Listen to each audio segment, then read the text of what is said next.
I live in a very small town along the coast. It was carved along the hills and cliffs with only a small space near the beach for a few businesses to operate. Aside from rich people paying to fish here and tourists during the summer, there wasn't much of a reason to visit. I had always said I planned on moving after I graduated high school, but 2 years later, I still hadn't done so. Some days it felt like there just wasn't a place for someone like me. The major rainy season happens in June and July. A bad storm could knock out power in town for a few hours or a full day. Storms could cause a major blow to our small town's only ways of earning an income. So, ages ago, a festival started to honor a local legend. It was said that some sort of sea monster would be attracted by the music and lights along the coast. It would bring along other creatures from the deep, scaring away storms for an entire season. I wish that was true. Last month, a bad storm rolled in, and a friend of mine was out with her father. They were caught out at sea and got hit hard. By some miracle, she came out with minor scratches, but her father got a bad blow to the head. He was still in the hospital. I had heard a few people whispering about how it was a shame the festival hadn't come sooner, to avoid such a tragic event. I felt annoyed over how people reacted. Storms happened. It was a shame, but they were alive. I did my best to support her while getting ready for the big weekend. The festival was the only time we brought in any kind of money. My father had left a long time ago. It was just my mother trying to support us. She had health problems, causing her to have trouble holding down a job. And all the work around here was seasonal. We needed to bring in as much money as we could now and budget the earnings for the rest of the year. The big weekend finally arrived, and the town was packed. I got a job working at a food stand, which was grueling in the summer heat. Smoke from the grilled squid booth next to us stung my eyes on and off all day. I was drenched with sweat, and no matter how much cold water I drank, I couldn't cool down. The tips were very good, and almost worth the terrible experience. My boss was nice enough to give me an hour break to walk around, and some extra spending money for dinner. After squeezing through people, I bought a slushie to sip on as I walked around in the less crowded areas. The walkway around the beach was packed. From more food trucks and stalls to small vendors selling trinkets. A stage had been set up for the weekend. It was mostly a place for people to sit down with their beers and try to avoid the hot sun. Even though it was around 7 at night, it wasn't dark yet.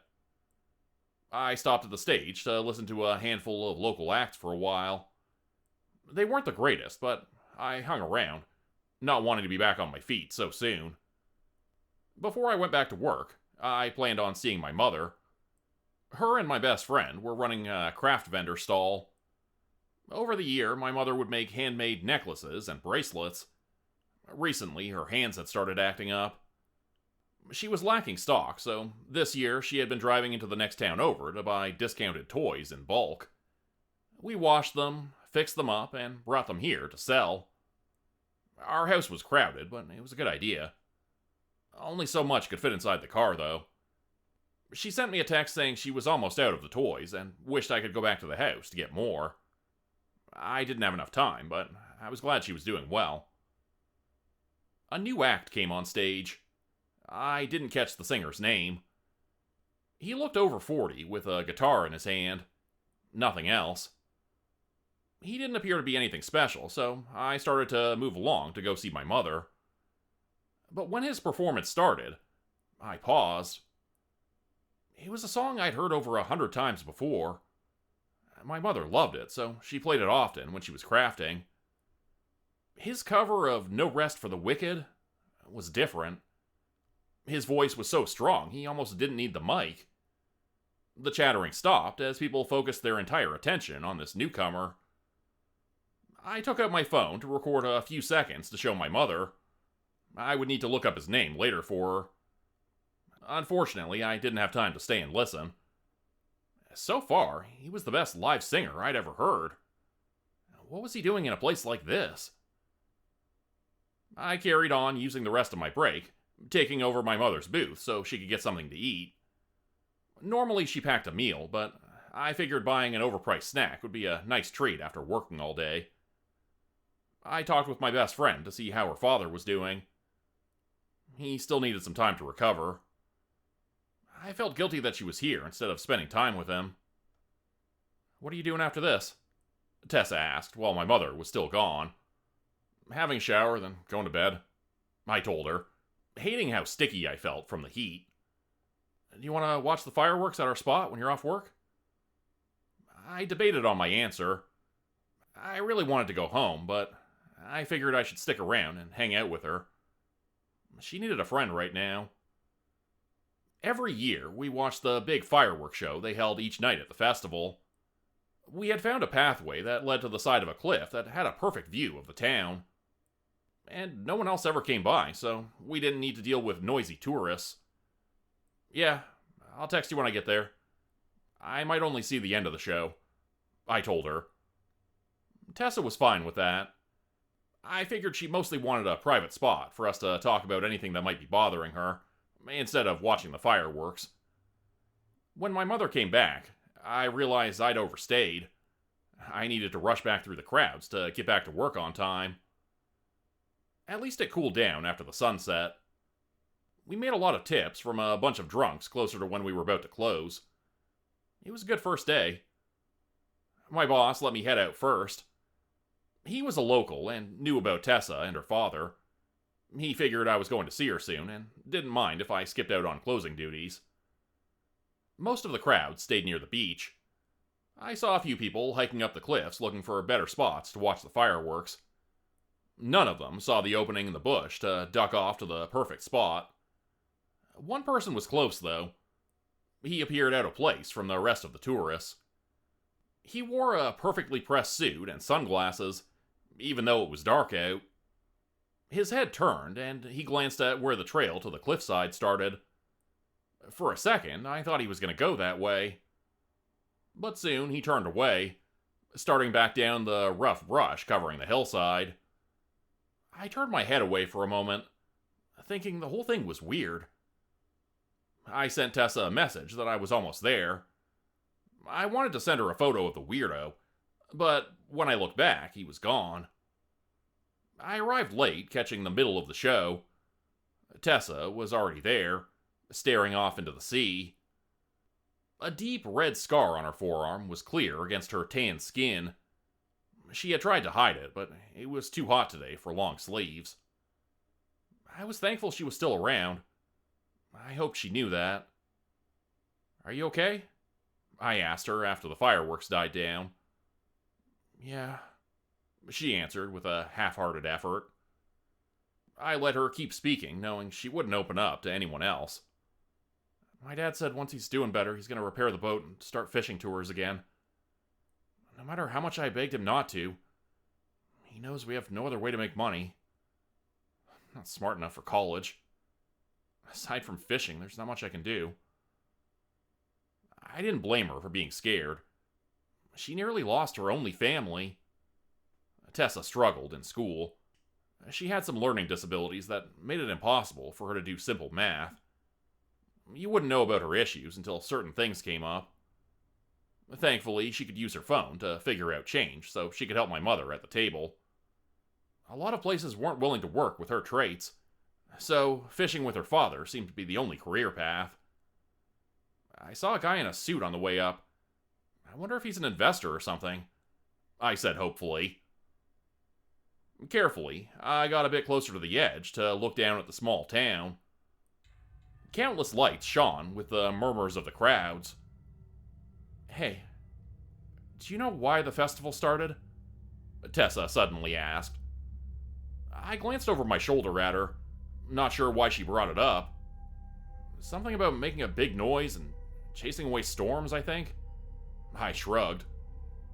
She smiled, and I wondered how long it had been since I last saw her truly happy. "Yeah, something like that. Rumor has it that back in the day they fed someone to a god of the sea to make him keep the storms away. One person sacrificed, so the rest of the town could survive. She told me, speaking in a way I'd never heard before. I'd never heard that story. I always assumed the summer festival was just an excuse to draw in some crowds and make some money. When she walked closer and placed her hands on my shoulders, I wasn't even aware something was off. We had always hugged when we needed to. Her hands pushed me hard, causing my feet to stumble back. My left foot didn't find the ground. Due to shock, my body didn't react. I just fell backwards, a hand reaching out for her, expecting she would take it. A distraught expression came over her face. A sinking feeling came to my stomach from the fall. My ankle caught a rock on the way down, causing it to painfully twist. A scream came to my throat I couldn't get out on the way down. A solid mass hit my back hard. The burst of pain turned my vision black. I thought I was dead. By some miracle, I woke up alive and without anything broken. I should have been at the foot of the cliff. Instead, I found myself on a different cliff trail. It sharply ended and dropped 100 feet down into the ocean. Along the trail were different houses, but they didn't look right. It was as if each building had been merged, causing a confusing mass that also fused into the sharp cliffside. Some lights were on, and even a few lawns appeared almost normal. But this was not my small, familiar hometown. I didn't even know where this place was. After getting up, I tested my ankle, finding I was able to walk on it. Aside from a few scratches, I wasn't overly harmed. Maybe I had hit my head and was dreaming all this. After looking around, I didn't see anything but the odd houses. I had hoped to see something normal. Since it looked like I was far up on the cliff, I decided to start walking down. After a while, I managed to adjust to the pain in my ankle. It would take me a few hours to walk down to the end of the cliff. I couldn't even see where this long pathway led. Something in the distance caught my eye. There were lights off in the sea, as if hundreds of ships were heading for the cliffside. Aside from those, there weren't any other signs of life. My face felt gross from sweating all day. I came to a very expensive pool on the side of the pathway. It looked like a fancy hotel fountain. It had some dim lights cutting through the darkness. I paused just long enough to wash away some dried sweat, trying to make sense of all this. I didn't understand any of this. It had to be a bad dream. Even though Tessa tried to kill me, I wanted to wake up and see her again. I felt like I couldn't blame her for what she did. I knew she was hurting and grasping at straws to save her father. Without me, she didn't have anyone else to support her. While I was deep in thought, I didn't notice the shape appearing in the deep pool. Glancing up, my entire body froze, recognizing what lurked in the water. The next few seconds felt like it was moving in slow motion. The shape burst from the water, sharp rows of teeth missing my arm by inches. A massive great white shark had lunged from the water, spraying droplets over the dry pathway. I stumbled back and scrambled away, my heart beating out of my chest. The shark dipped back in the water, and I thought I was safe. I was on dry land now, a few feet away from the pool. Why the hell was a shark even there? And how had I not seen it beforehand? The moment I thought I was safe, I was proven wrong. The huge body burst from the water again, gliding along the pathway a foot away from me. It swam through the air, trailing water behind it. Another miracle happened when I tripped backwards just in time to avoid being eaten a second time. The shark flew above me like a torpedo. It stopped with a great deal of effort by the time I recovered and got back up. The thing hovered in the air, dripping water as if it was swimming. Dark eyes stared in my direction, ready to get a meal. I needed to make a run for it. The shark couldn't turn in midair. If I could predict when it was going to launch itself forward, then I could dodge it and stay alive. It needed a few seconds to readjust itself to try again. If I kept avoiding it, I had a chance to reach one of the houses. I prayed the doors were unlocked so I could get inside. With a plan set, I tensed my muscles, getting ready to move. To my horror, the plans changed. Glowing, deep blue water covered the shark's body. Within a few seconds, a new creature walked through the spinning waves. It was at least 8 feet tall, looking like a shark-human hybrid. The face and head kept a shark shape, with so many teeth showing through an open mouth. The issue was, this thing now had legs. Swearing under my breath, I did the only thing I could. I turned on my sore heel and ran. A burning pain came, but I refused to give in. I could hear the large beast closing in. Dream or not, I was scared as hell. I could almost feel the large, rough hands on my back when a loud crack rang through the sky. A dark blur appeared, and I moved out of the way just in time yet again.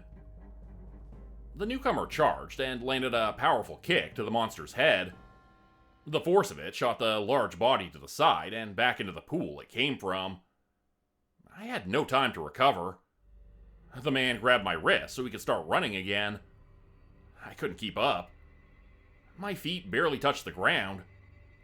I nearly fell face first, and he made the wise choice to scoop me up and tuck me under his arm, like I was a hefty bag. He easily kicked down the door, ripping it off its hinges. That wasn't a great idea. Now the creature could follow behind us and through the busted door right after us. He raced up the front hallway stairs, tearing across the house and reaching a bedroom with an open window. With some grace, he got us through the open window as we cleared the distance to the next building. The next window wasn't open, so he just kicked it down and climbed through, stepping on shattered shards of glass. We finally ended up in a side bedroom to catch our breath. My heart was going a million miles a second. I had so many questions, but my body refused to let me ask them. Without warning, he ripped a piece of the blanket I was sitting on to roughly rub against my face. With some effort, I pushed him away. He tossed the cloth out into the hallway, to my confusion. That creature can appear wherever water settles. I don't know how much is required. It is best not to take extra risks. He spoke in a deep voice that sent a chill down my spine. He didn't even sound human. It took a few minutes to wipe away the ever-forming sweat and gather my thoughts. Okay, first, who are you? I stammered out. Agent Church, he replied. After he spoke, he removed the dark glasses from his face, revealing bright yellow eyes. He was the same weirdo in the suit I saw on the trail. He didn't look like this the last time I saw him. Clawed hands were at his side, and he had ditched his shoes. Okay, second? What the fuck? I finally said. He raised an eyebrow, trying to understand my words. He assumed I was talking about the entire situation. Talking didn't seem to be his strong suit, but he made an effort to explain a few things. This place is a territory made by the creature you saw. Your species considers it a god. You can make copies of locations of where it ate. A copy of your home may be somewhere here. I assume an opening to get you back will be around there, he said, not sounding worried over my bleak outlook. You assume? Can't we get back the same way you came? I asked him, very concerned. Creating a new opening requires time and magic. Right now we are not being attacked because I've suppressed my power. If I attempt to force our way out, we'll be spotted right away. Are you able to hold back a god for 3 entire minutes?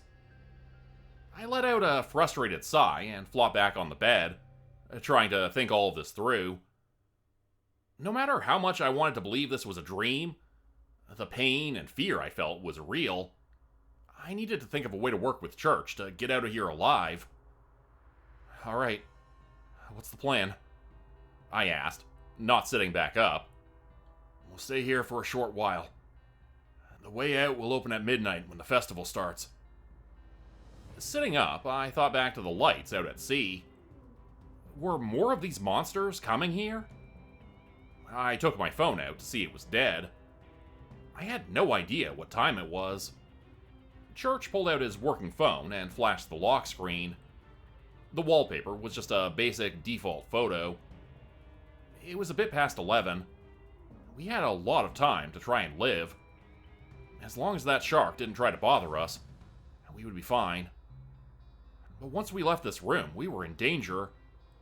From the sounds of it, we would need to make a mad dash to find a way out at some point. I didn't think the whole human sacrifice thing was real, I said almost to myself. If I died, there might be a positive outcome from it. I kinda hated for all of this to be for nothing. Church raised an eyebrow, showing off the most emotion since we'd met. There are no records of ritual sacrifices taking place in this town. There have been cases where people like yourself stumble into the territory. I suppose due to locals occasionally going missing, they must have made up a reason for it.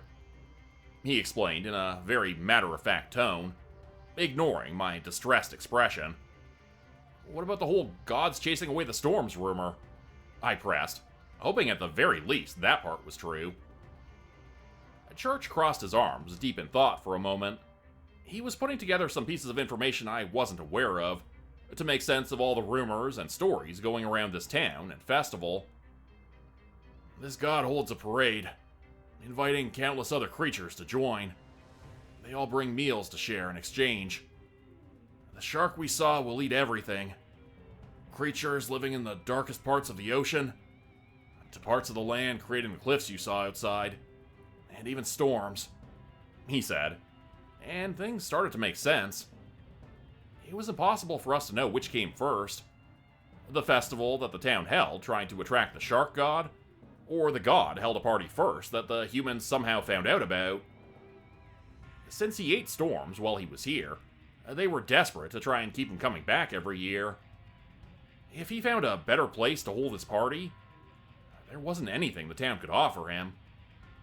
The people who stumbled into this place and were eaten had died for no reason. I looked over Church, trying to figure out why he was here. He clearly wasn't entirely human. I didn't think his job was to stop the shark from eating a random person. Are you like a professional monster hunter or something? Are you here to kill this shark? I suggested. Church glanced down at me, clearly confused. No, I came to request his assistance to eat a difficult problem. Why'd you assume I was here to kill him? I felt a bit stunned. Wasn't the answer obvious? Because it's a monster, right? It kills people? I pointed out. If he didn't arrive in time, I would have had my face ripped off.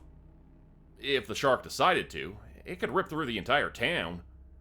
This thing clearly needed to be put down, and Church seemed almost strong enough to do so.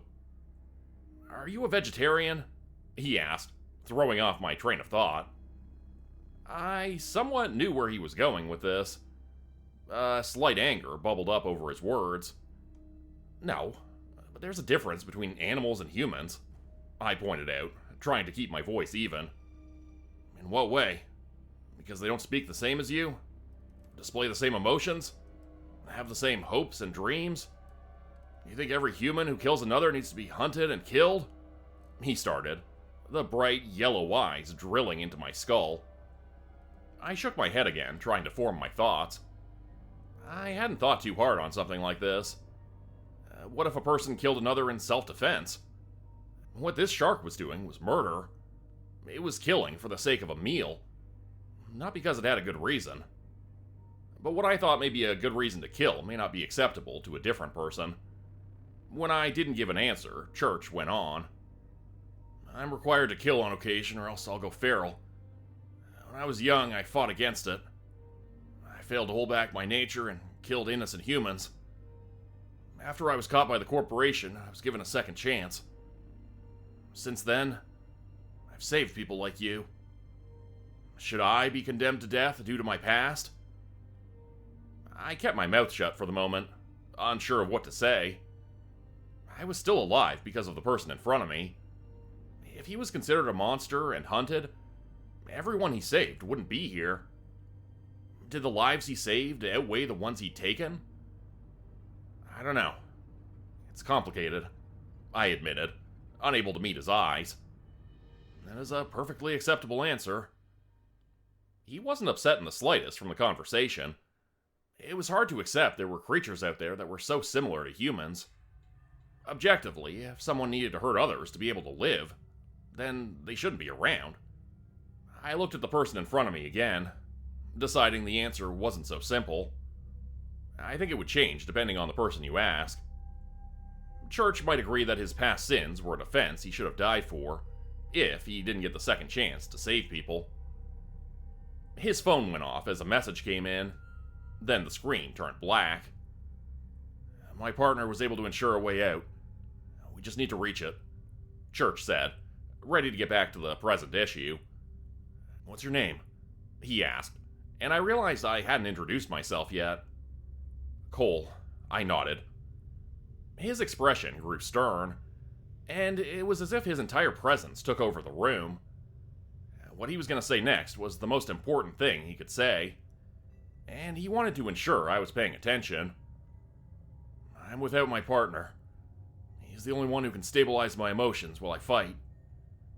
I was expecting to be here alone, and therefore would be able to go all out if needed. I will need to fight once we leave this room.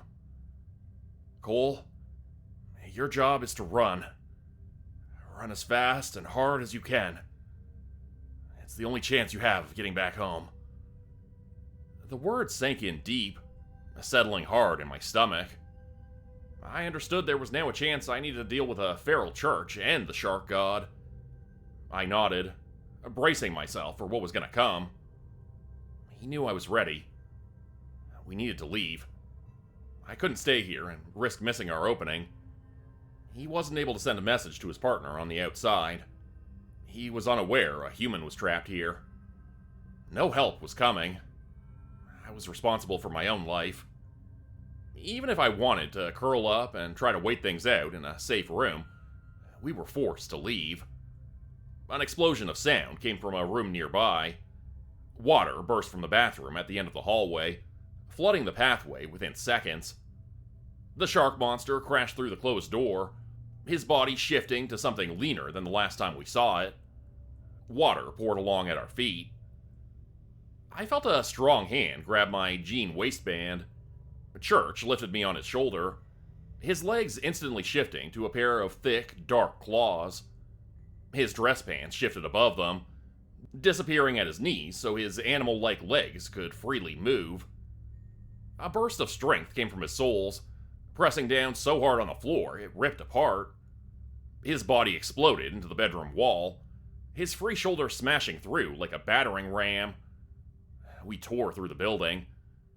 When we landed, my head jerked so hard I was nearly knocked out. Church ran so fast it made my stomach sink, and I couldn't breathe. My body wasn't built to move this fast. Regardless of how fast he ran, the shark easily caught up. A roadblock the size of a house came crashing down from the side of the cliff, dripping seawater. Church stopped fast enough to avoid an attack. We stopped so suddenly I had no idea how I lived through the whiplash. He dropped me to the ground, putting himself between the weak, stunned human and the godlike monster in front of us. The shark had changed again. The body was almost human. Long, tangled seaweed hair fell over a flat, gray face. Dead, black eyes landed on us, with a wide-open mouth that practically took up his entire face. The lower half of his body was still off the side of the cliff. It appeared he changed his legs from a long, thick shark body. A webbed hand the size of a car came down trying to crush us. Church kicked upwards, pushing the hand back. It hurt the shark enough to pull the hand away. "Run," the agent ordered. My legs were shaking. It took a few long seconds to stand up, let alone being able to get past my fear enough to move. My mouth was dry from terror. The lights on the sea were closer. I could see so many different kinds of ships getting closer. Some appearing modern, but others looked over 100 years old. A strange beating sound came on the wind. It almost sounded like music. Soon, we wouldn't just have to deal with the shark god. So many different creatures would arrive for a grand parade, and I doubted all those new creatures would be friendly. The hand started to come down again. I forced myself to focus on one simple thing: run. With a burst of energy, I ran toward the large shark monster, aiming for the space between his arm and the ground. Church distracted him just long enough. I found my feet slipping on the uneven ground, and forced myself into a slide across the ground, tearing up my legs. Regardless, I kept running. The sound of impacts of a fight came from behind. I didn't dare to stop and look. I needed to keep going. The buildings went by in a blur. In the distance, I spotted a few I swore I recognized, even though they were mashed together. If I kept pushing, I might be able to make it. Desperately, my eyes darted around, looking for any signs of a way out. Since I was looking everywhere but the ground, I didn't see the rock in the pathway. I tripped and rolled across the ground, body stiff and sore. My lungs burned with each gasp of air. I dared to look back to see the ships had gotten even closer. The sounds of music were louder, with odd voices singing and the beating of drums. I didn't see Church for a moment. The shark beast took up the entire pathway, as he kept swatting at a dark shape darting across the ground. Church no longer appeared human. He was on all fours, body shifting into something bulky, straining at the suit jacket that was ripping at the seams. His short hair turned longer and shaggy, eyes glowed in the dark, and puffs of hot air came from between teeth that didn't fit inside his mouth. I needed to keep going, but I wondered what would happen if I left him behind. Would he be killed? I doubted the shark would listen to whatever Church wanted of him now. If he didn't finish his job, would that also risk his life? Would he be killed if he was no longer useful? I called out for him, praying my voice would cut through. He needed to leave with me. Maybe, if we were lucky, we could outrun the large shark. Sensing something nearby, I moved on reflex. Another creature had appeared. It looked like a human-like shape made of seaweed. The smell hit me all at once. Glowing blue eyes came from between the long, soggy weeds. I saw glimpses of sharp teeth grinning at an easy, free meal. I was able to stay away from the monster. A sound distracted us both. Church had gathered everything he had to jump off the ground, forcing his bulky body into the shark's. He was a fraction of his size, and yet he got lucky. The cliffside could no longer support the massive weight. It crumbled away, taking the shark with it. He clawed at the road, only ripping away more of the cliff as he fell. Church shifted back in midair. He landed easily on animal-like legs, and before I could blink, he reached me. Grabbing my wrist, we were running again. The seaweed monster stayed behind, cackling at the sight he just witnessed. For a moment, I had some hope we were going to get out of this mess. Just when I felt like I was going to collapse, Church started to slow down. Eventually, I was the one dragging him. His eyes remained over his shoulder, his expression dazed. The music got louder. A swarm of shapes appeared on the pathway behind us. The parade was started, and for some reason, Church was being pulled into it. He was far stronger than me. I dug my heels in the ground without slowing him down in the slightest. Now that the shark was distracted, I could have left, but I refused to leave Church behind. The music pounded in my brain, causing my vision to swim. My phone started to buzz in my pocket. For some odd reason, it was working again. I thought I was scared of the shark, or being ripped apart, but the inhuman parade shot a different fear down to my bones. My mind was so overloaded by all the impossible sights, I felt like I would go insane if I stayed here any longer. Somehow, I knew if I moved a few steps backward, I would make it out of here. A breeze of air that felt like the seaside I grew up nearby came at my back. All I needed to do was let go of the agent that refused to listen to reason. Reaching into my pocket, I took a shot at an idea that might save us both. I pulled up the video of the singer I recorded earlier in the night. His voice cut through the unnatural music. Sense returned to Church's face, and he finally stopped walking towards the surging crowd. Within a second, he scooped an arm around my waist, dragging me away, even though I could have walked on my own. Something slammed against my back, knocking the wind out of my lungs again. We stumbled through an invisible wall, crashing down into a dirt pathway. I stayed on my back, gasping for air, staring up at the starry night sky. We remained silent, shocked we'd lived. Finally, Church spoke up. "How did you know that was my partner singing? And why do you have a recording?" he asked, sitting up. I shrugged, still laying on the ground. He was a good singer. Too good. Like he was here for a reason. So I guessed he was your partner. I had gotten lucky a lot that night. I didn't want to get up and head home. I just wanted to fall asleep where we landed. My phone buzzed again. Checking it, I saw it was my mother asking where I was. I sent her a message saying I met up with a friend and I would be home within the hour. It felt bad lying to her, but I could never explain what happened that night. Tessa didn't send a message. I would need to find her and talk to her tonight. When I sat up, I saw where we'd ended up. We were halfway up the cliff. On the pathway was a small restaurant, built ages ago in a spot where a few people came for the view. I dusted myself off, realizing how bad we looked. "You're injured. They're still open. Let's get you cleaned up," Church said, trying to rub away the dirt off his cheek. His dress shirt was untucked and his tie was missing. His suit had oddly repaired itself, but it was covered in dirt and wrinkles.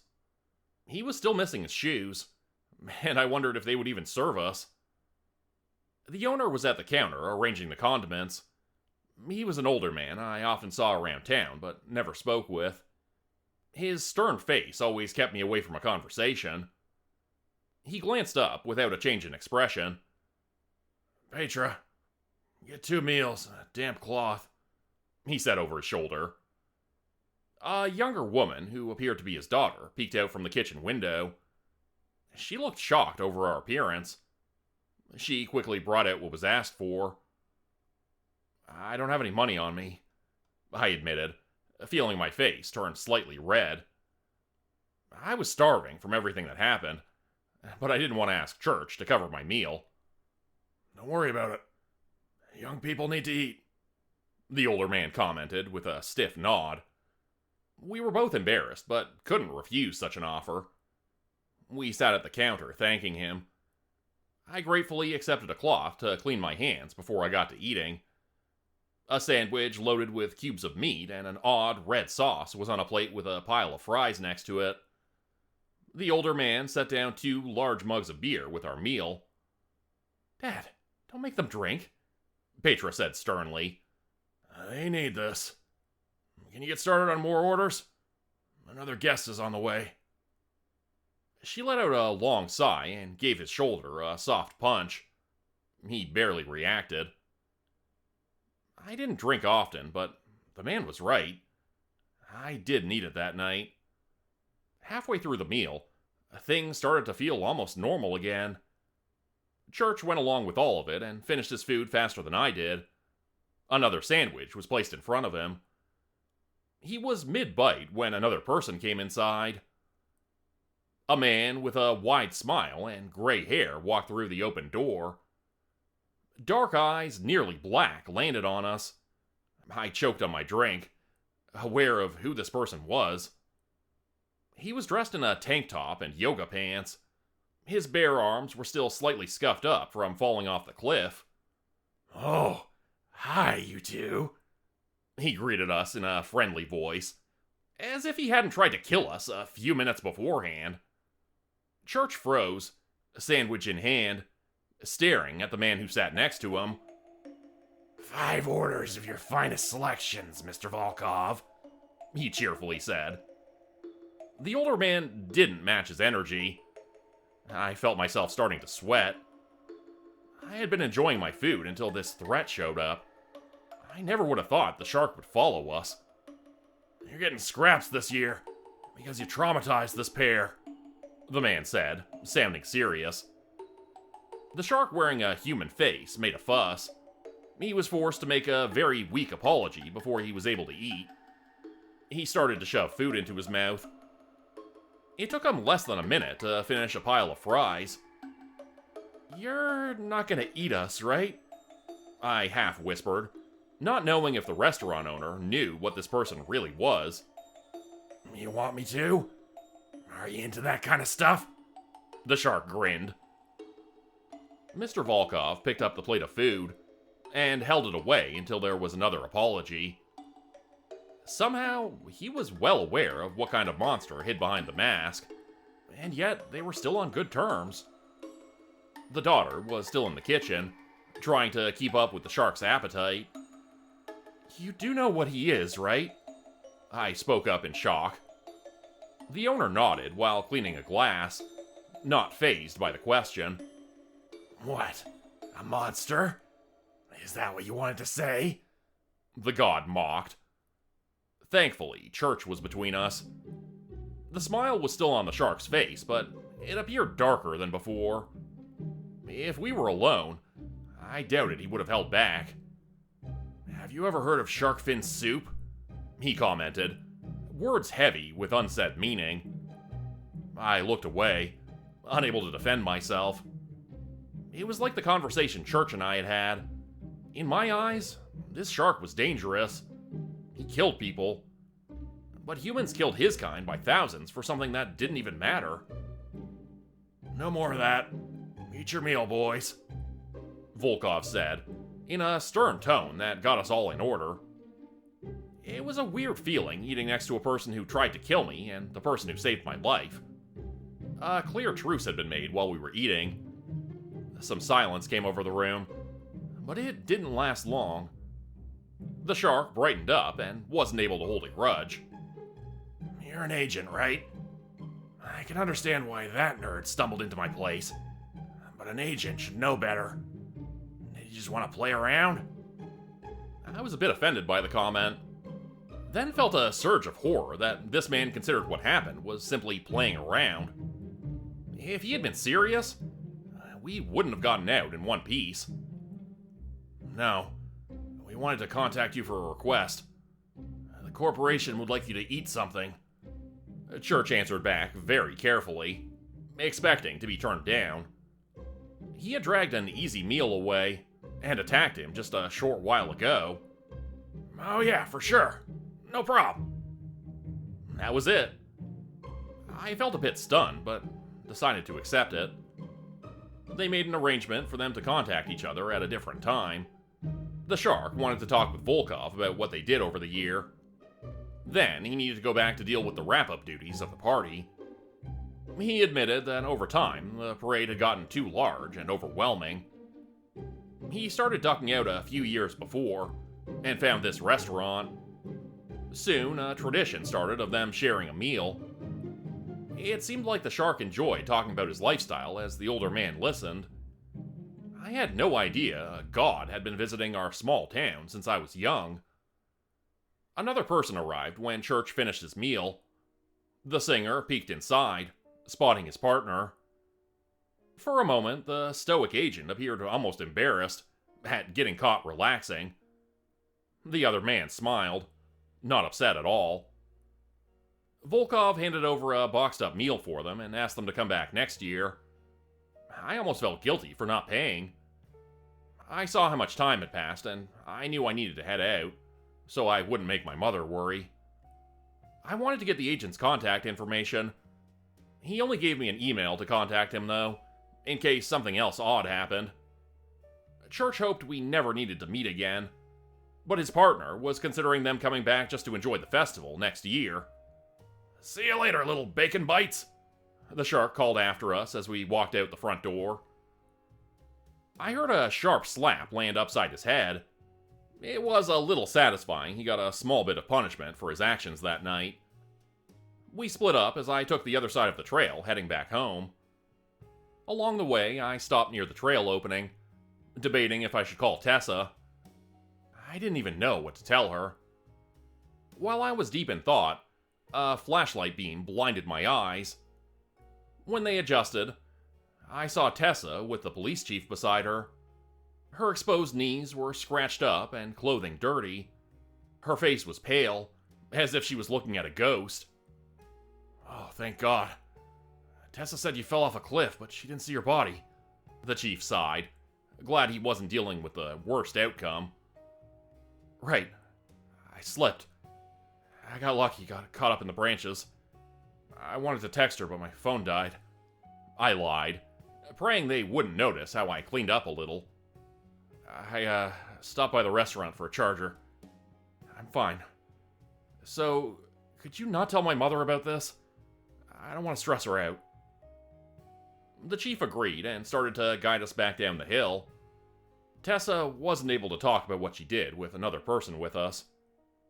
I reached out to take her hand, silently telling her I forgave her actions. She held back tears the entire walk. We dropped her off at home first. My mother had fallen asleep when I got in. After a quick shower, I crawled into bed, setting my alarm. I couldn't sleep. I would be exhausted tomorrow, but I needed to push through it. Saturday was the busiest day of the festival. It was strange going back to a normal life so quickly. Learning that gods and supernatural agents were real didn't overly change my life. I needed to put that all aside to focus on Tessa. She was so scared she would lose her father if they started working again, she was willing to sacrifice a different person she cared about.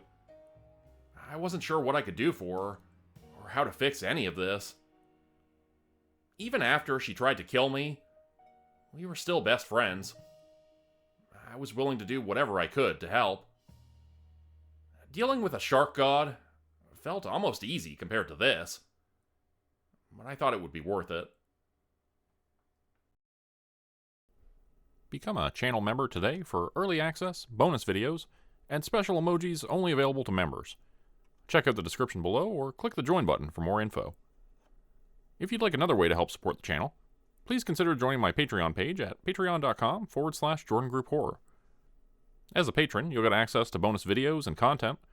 You'll be credited at the end of every video going forward, and if you decide to stay for 3 months, I'll name a character after you which will be featured in a Hollow's End story. Links to join the Patreon are in the description. Thanks everyone for listening. Please like, subscribe, and comment to help the channel continue to grow. And see you again next time at 4 p.m. Eastern Standard Time. Hope you have a great night.